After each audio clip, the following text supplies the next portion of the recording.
Ich heiße Sonntag und... Wait, no, that's not right.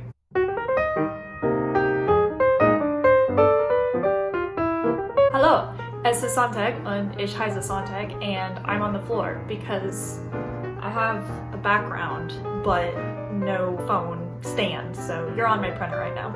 Still trying to find a good setup. I have a piece of tape here, so hopefully I'm making eye contact. I love how I'm one video into this and I already don't want to do YouTube anymore. I will not be crocheting right now because I'll be showing off things. Let's get into it because I have two things to show you. The first is my debut novel, The Lightning Bride. I self-published this on October 20th, 2020. I don't know why I said it like that, 2020. But I really started writing it 2014. One summer, I just sat down and wrote all 3 drafts for the trilogy. I knew I wanted to do a trilogy and I just wrote. That's what I did that summer. They were horrible, but I'm glad I did it because you can't edit a blank page. So The Lightning Bride is about Maylee. She's a 19-year-old living in a heavily patriarchal society that is against magic, and then lo and behold, she discovers she has magic. So what is she gonna do?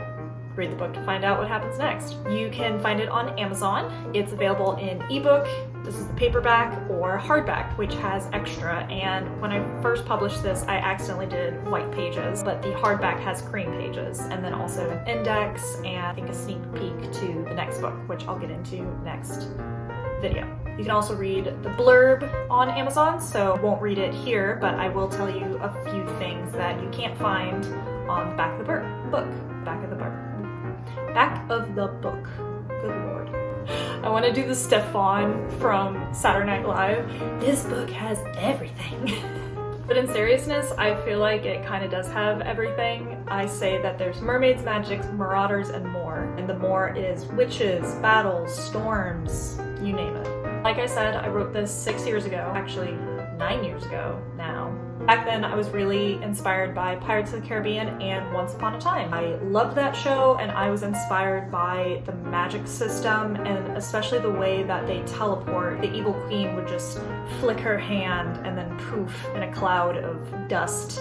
So you'll see that terminology in the book. I named it differently, but it's definitely inspired by the evil queen's way of transport, especially through the character Elias. He'll just flick his hand and get out of there. I think Rumpelstiltskin did it too, who Elias is very similar to. I also wrote this while listening to the audiobooks of the Stormlight Archive by Brandon Sanderson, so it's very heavy in the world building. It was a little struggle to keep it new adult because of the world building, especially in the 3rd book where the characters are 18 and 16, so that actually branches into the young adult. But I just love world building. I love making worlds and magic systems. So it's written in 3rd person limited. The 1st book is Maylee's point of view, but there are a couple chapters in it that I name differently. I think one's The Lone Wolf, and that's Farron's POV. He's the 2nd book, so I'll talk about that in the next video. So any chapters that are like chapter 1, chapter 2, that's Maylee's POV, and then little side chapters are just different characters.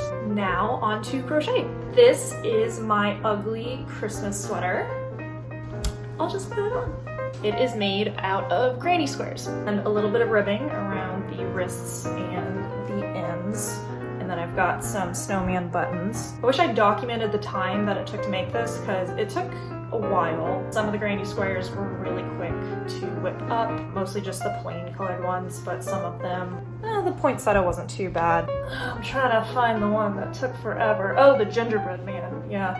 I made like 3 gingerbread men, and actually the one I thought was gonna get rejected ended up on the sweater. So it's pretty ugly, which is fine because it's an ugly Christmas sweater. That's what I was like, you know what, if the squares aren't pretty, that's perfect. The more ugly, the better, I guess. Could have been cuter if I followed my body more than the pattern. I think I have 1 extra panel. Yeah, so I have 4 panels on the back, and I think I only needed 3, so it's a little poofy, and I tried to fix that with the ribbing, but whatever, it's baggy. I don't know fashion. I'll make a cute Christmas, I'm not looking over there, am I? I'll make a cute Christmas sweater like next year. I haven't decided if I'm gonna go Grinch colored, because I really liked how this turned out, so I might make it this green and then red and white. but I'm not gonna make that this year because I still have to make everybody's Christmas presents. So next video, if I finish one, I'll either show that to you or I'll show you the hexagonal cardigan that I'm making for my birthday. Because my birthday falls around Christmas, I'm a December Capricorn and it sucks. Yes, I get double presents and then I have to wait 11 months for anything else. I think the lighting changed. Anyway, thanks for watching. Thanks for listening to books and hooks, things I make with a hook. If you're into books and if you're into crochet, then this is the channel for you. Typical YouTuber stuff. Subscribe, smash that like button, all the cringiness. Next video will be book number 2. Auf Wiedersehen.